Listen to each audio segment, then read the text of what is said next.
Shalom, this is Rabbi Mark Hillel Kunis, and my taste of Torah for Parshat Behar Bechukotai 5781. There are many ways to prove that the Torah could never have been given by a human being.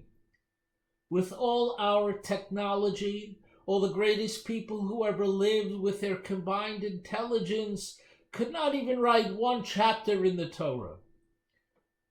No one could tell us what will happen 1,000 or 3,000 years later, like the codes in the Torah do. Here's an example from this week's Torah portion based on the coding of Gematria, that each Hebrew letter is also a number, and sometimes the numbers of a word carry a special message. Our Parsha opens teaching us about the Yovel, the Jubilee year. If one had to sell himself into slavery because he became impoverished, after 6 years he would be set free. If he liked being a slave with the family he was with, or if he couldn't cope with freedom, he could sell himself back again. But in the Jubilee year, the 50th year, no matter who you were or what your story was, everyone went home. In the 50th year, if you had sold your land, all ancestral lands were restored to their original families. Let me read you the verses from the Torah. And you shall sanctify the 50th year and proclaim liberty throughout the land unto all the inhabitants thereof. It shall be a jubilee unto you, and you shall return every person unto his inheritance, and you shall return every person unto his ancestral home. Any of this sound familiar? Of course it does. And you shall proclaim liberty throughout the land to all the inhabitants thereof appears on the Liberty Bell in Philadelphia. The latter part of the verse, however, is most profound, especially for the Jew.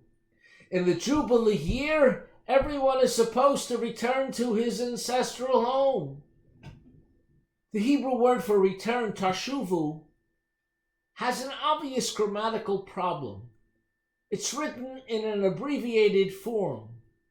The first U vowel is written with 3 dots instead of a vav with a dot in it.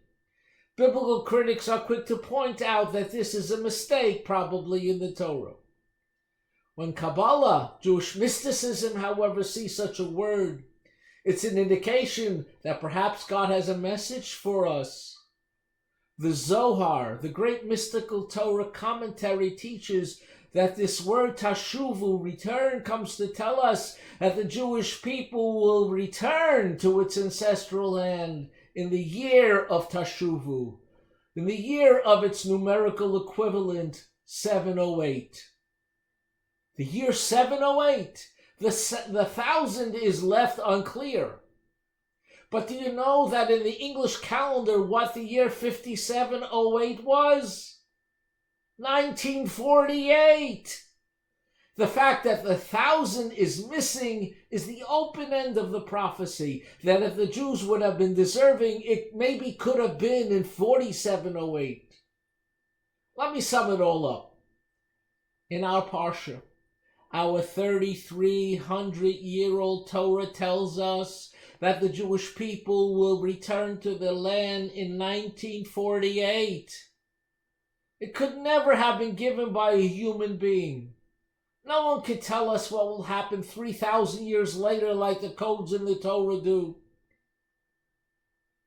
And for more proof from our Torah reading that the Torah must be the word of the God, see my video on Parshat Behar from last year, 5780, on YouTube, titled, Is God Really the Author of the Torah? Have a great Shabbos.